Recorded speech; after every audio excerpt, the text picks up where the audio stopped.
Alright, so here is the daylight current status of the boat. You get to see the neighbors there. Yeah, let's check this boat out.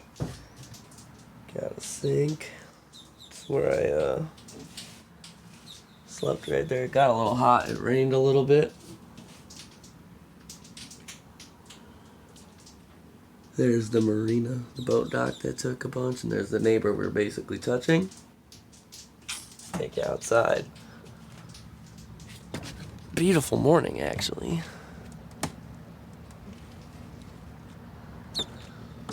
Let's see. Not too bad.